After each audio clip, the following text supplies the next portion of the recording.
Hello dreamers, welcome to Disney Dreamlight Valley Reddit review. Let's see what's been going on in the game for the last week. Okay, so hear me out. I'd love to have them in the game. Oh my god, I just watched this recently and I absolutely love one of my favorite Disney movies, especially the second part. I don't know, I just love the second part a lot. The Kronk is my favorite character for sure. He's so good. Definitely on the top of my list to be added to Disney Dreamlight Valley.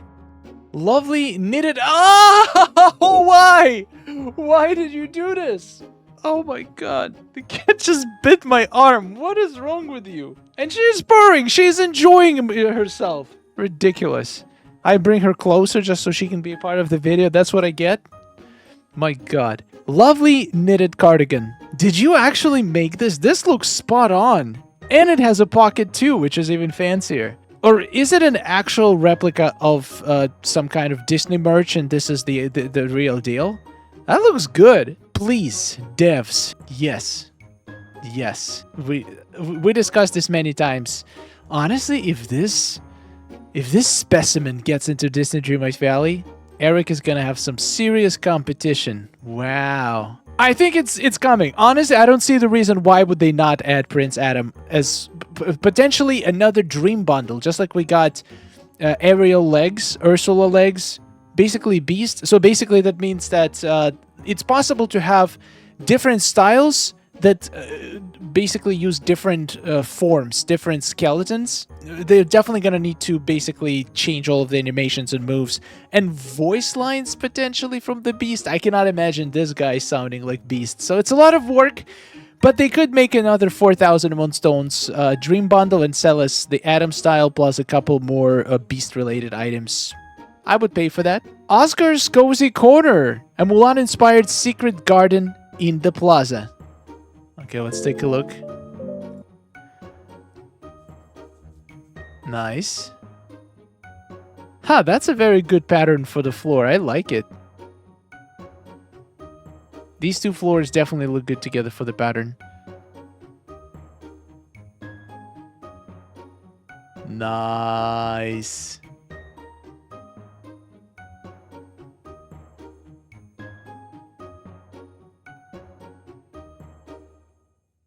Well done. Great build. I think I broke Mother. Also, what are you doing talking to Eric? Why? You don't need to talk to him. You can just move along. Thank you very much. So far, I've only seen this glitch happen to Mirabelle. I had no idea that Mother Gothel can get horizontal like this as well. To be honest, she looks better like this. I think this angle suits her, makes her look older. We don't make mistakes here. Just happy accidents. Oh! This is one of the coolest dresses I have ever seen. Absolutely insane. What a design. How do you even make this? What? I can't even think of motifs that can achieve this from the top of my head. Honestly, this is one of the best Touch of Magic designs I've seen, at least this year. I can't think long enough into the past, but this is just blowing my mind right now. Even in game, men are neglected. Wait, what do you mean, even in game? Ooh, wait, Eric has multiple different outfits they could potentially introduce. Okay, so one thing I've been thinking lately, this game is only 2.5 years old, only about a year and a half, even less, out of early access. It's a live access game, which means they're gonna keep making new content and release new updates, probably for years to come. I would guess at least 3 more years are pretty much in the bag because of all of the DLC and just all of the doors in the castle. There's just so much stuff possible to introduce into the game. So this game has a long future, and it's only gonna get better from this point. And there is still lots of characters and lots of styles and dream styles that are going to be introduced in the future. So that being said, give me the Eric skin. I don't care which one. And of course, Beast style we already talked about. Kristoff we even have Kristoff styles they could introduce. I'm sure it's coming.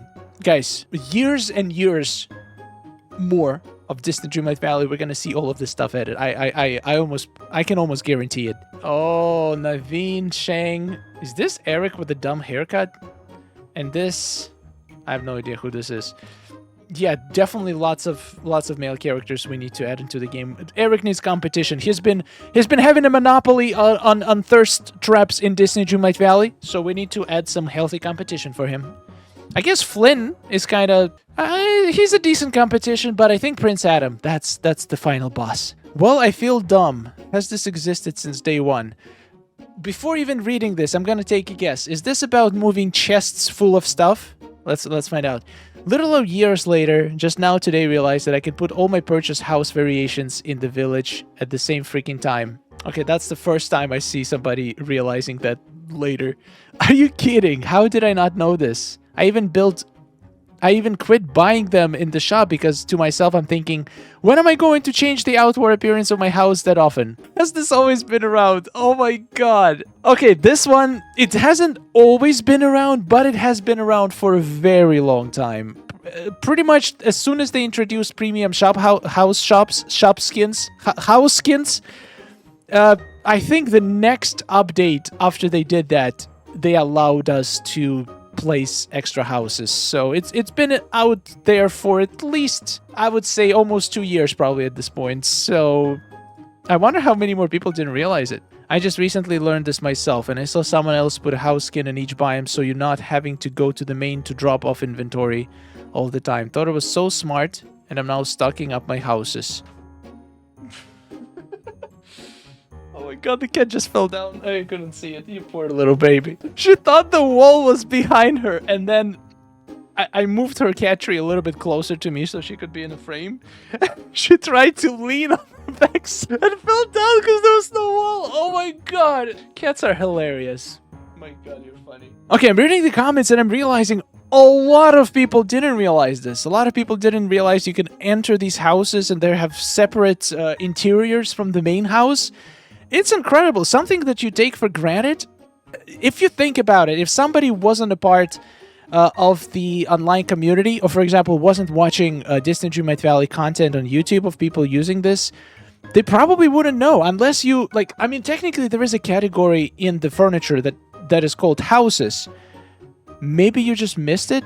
I'm not sure, but I'm definitely adding it to my beginner tutorial part 2 that's going to be released very soon. Princess Jasmine Touch of Magic by Dreamlight Anya. I always love dresses that covers some of the material with the skin color, so it kind of looks like it's not actual material.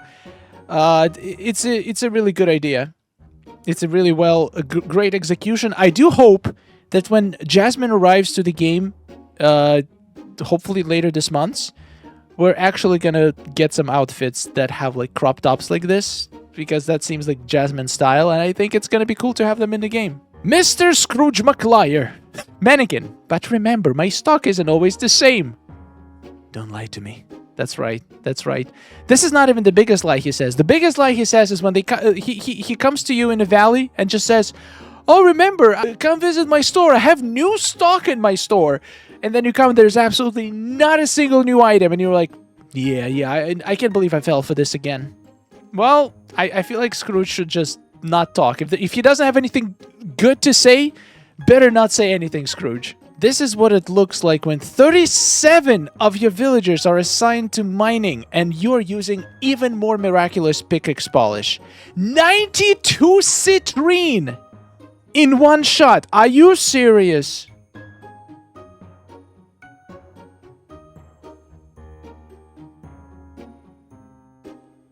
Oh, okay, so that's from multiple drops. 37 miners. It's almost like having 37 time benders, but probably better and more useful. Now, the thing is, if those extra drops actually counted for the star path, I would make half of my villagers miners. Easy. But the thing is, when you get... Only one counts. Only the bonus drops, but the bonus drops by the companion do not count towards the star path. Only the bonus drops that come from the potion count. And also explosion drops count towards the star path. But unfortunately, miners duplicating your drops is only useful if you're trying to accumulate a lot of gems.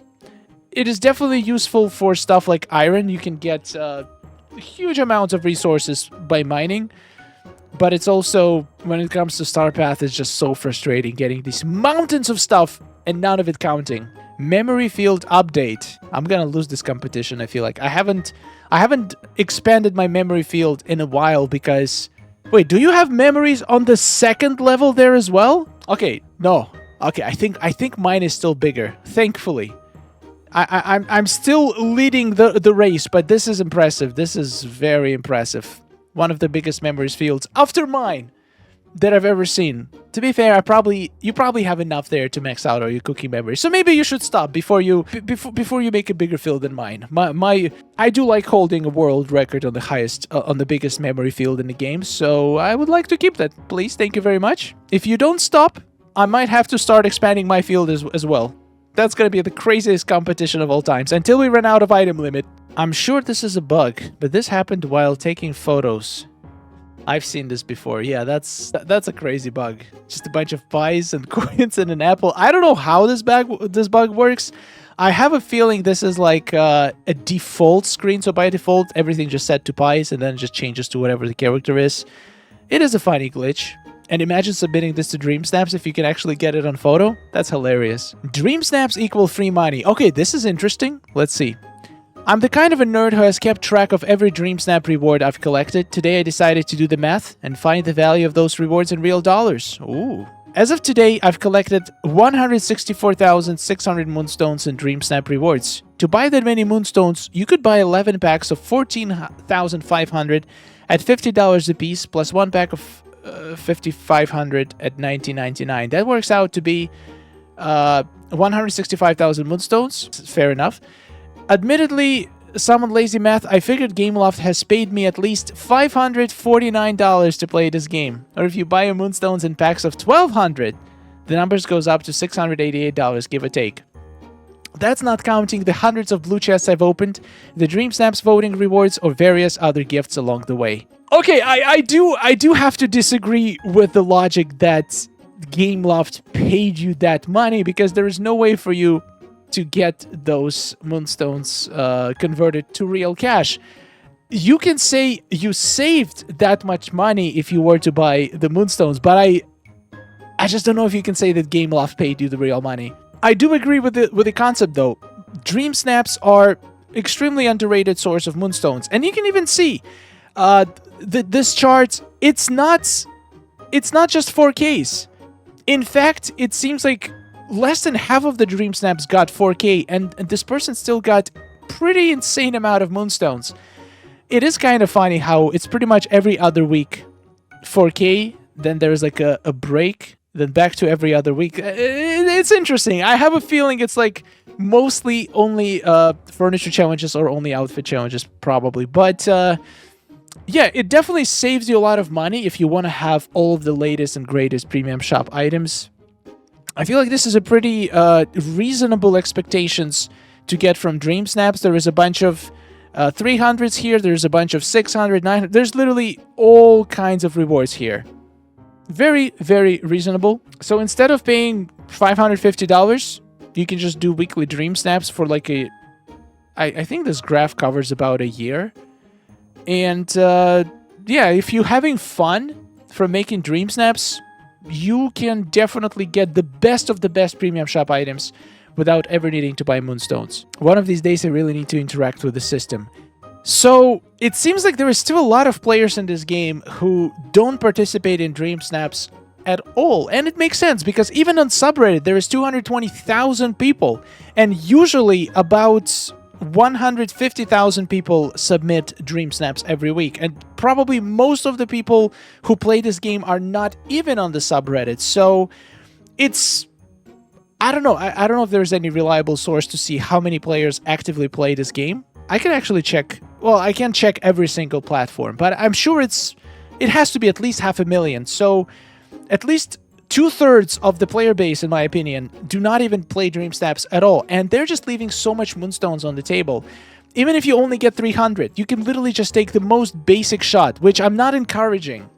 Even though the more basic shots we have, the more chances you're going to get pushed up to 4K if you put effort. But in any case, like, you're leaving 300 moonstones a week on the table, which is not insignificant amount. It's a pretty decent amount. Whenever I look at top submissions, it's pretty clear they always have the expansions unlocked. People seem to vote for the super glowing, sparkly submissions. I'm gonna have to hard disagree on that. My second account is proof. I don't have any premium shop items, don't have any DLCs unlocked, don't have any Star Path items, and I still manage to get 4K pretty often. And I don't even put that much effort into it, and I usually get 1500, 2500.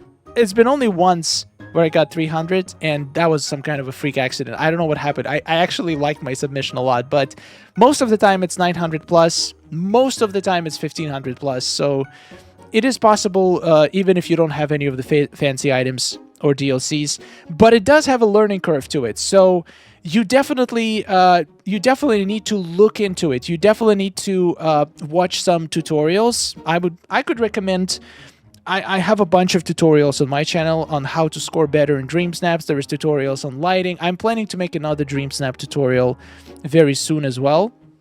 But there's a lot of little touches and techniques that you can use to elevate your shots without needing to introduce any fancy items. Like literally the lighting.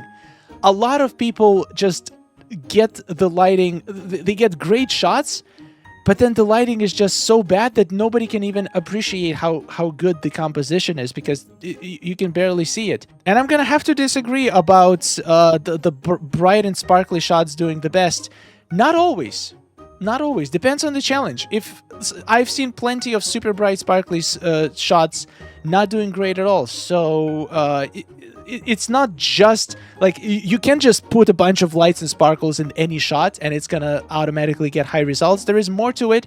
It needs to make sense. It needs to fit the composition. I put in so much effort and never get any higher than 600. Once again, effort does not translate into moonstones in Dreamsnaps. There are things that are pretty much mandatory if you want to score higher than 600. Just a short list, but I definitely recommend checking out tutorials. It's not just my channel. I'm sure a lot of Disney Dreamlight Valley YouTubers have great tutorials on Dreamsnaps, but also just checking Dreamer's Portal, the link in the description, by the way. It's free.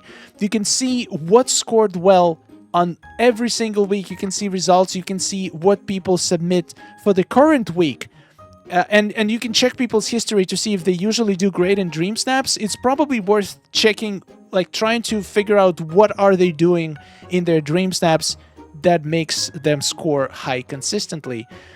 So the most important things, number one is lighting. Always have, like, do not make night shots unless you are very good at brightening them up. There is certain techniques you can use to make the night shots brighter and look good, but it's like if you're a beginner, if you're struggling to break out from 300, 600, 900 rut, my recommendation, go for bright shots. Like daylight, always face the sun. Make sure that sun is always in front of you, so the shadow is always behind you. This will illuminate your scene perfectly. Like make sure that sun shines on your scene and sun is not behind or covered with anything. Try to eliminate as much shadows on your build as possible. Cover up empty spaces. Do not go too wide. Better to make a close-up with fewer items than to make a super wide shot that's going to have a lot of empty space just sitting there. So like if you have a lot of empty space, try to just zoom in. Just zoom in, bring your items closer together, make your composition around your character. Instead of having them one in a line, way behind in the shot, just put your character in the middle of the shot. Surround them with items. Make him a part of the composition and make sure that there is no like super glaring empty spots. And also try to get your tags at least like as high as you humanly can without sacrificing the appeal of the shot. If it's a furniture challenge, hide a bunch of items that have high tags behind your scene. They're still going to count toward your tag count and they're not even going to be visible in the shot. If it's outfit, try to go for at least double the minimum required tags. Yeah, there's plenty of little tricks that you can do to give yourself a better chance in getting 4K. Unfortunately, a lot of people probably will not see this video who are struggling, because if you're on the channel, you probably already saw those videos. So I wish there was a way to reach more people to share these tips with people who might not be watching the videos on YouTube. Came across this on Facebook. Dreamlight Gossip Gazette. Scandal abound. Oh my god. Is Flynn Rider moving on from Rapunzel? Oh, this is hilarious. That is so creative. Love it. Yeah, all the boys probably dining with all the girls. It's a very friendly community. It doesn't mean anything, I'm sure. I made Main Street with a cinema inside the confectionery building. That makes sense. That's probably the best building. Oh, that's a good looking cinema. Wait, how do you make... Oh, you used empty canvases. That's so smart. Love it. That is a great looking movie theater. I'm ready for the new update. That is a good looking area. Yeah, I wonder if... I feel like the Aladdin and Jasmine, they have to be moved to Eternity Isle. That's going to be finally some great use for Eternity Isle. Some of the houses... I can imagine their house is going to fit just perfect in this area. So... very great start. I'm looking forward to the update. I'm looking forward to any information that we can get about the update. I need to know the date, and I need to know all the details. I want to see the patch notes. I want to see all the new cool features we're getting. I'm excited. Thank you so much for watching, Dreamers. I'll see you in the next one. Huge thanks to all of our amazing supporters. And yeah, what are you the most excited about in the next update? Do you have any plans for Jasmine, for Aladdin? Are you planning to move them to Eternity Isle? Are you going to keep them in the valley? And what do you think, what kind of quality of life features are we going to get in the next update? I have a whole video that I posted a few days ago about 5 features that I want to get in the next update. And a lot of people shared some really cool ideas there too. So I hope developers are watching. If you're watching, please watch that video too and give us all the stuff that we ask for. Thank you very much. I'll see you in the next one. Subscribe for more, and goodbye. Oh, nice day we're having, isn't it? Oh, it's wonderful. Woohoo! Amazing. Gotta tell you, it is really beautiful here. Hey, nice to see you. Oh, hello. Are you seeing this? Oh.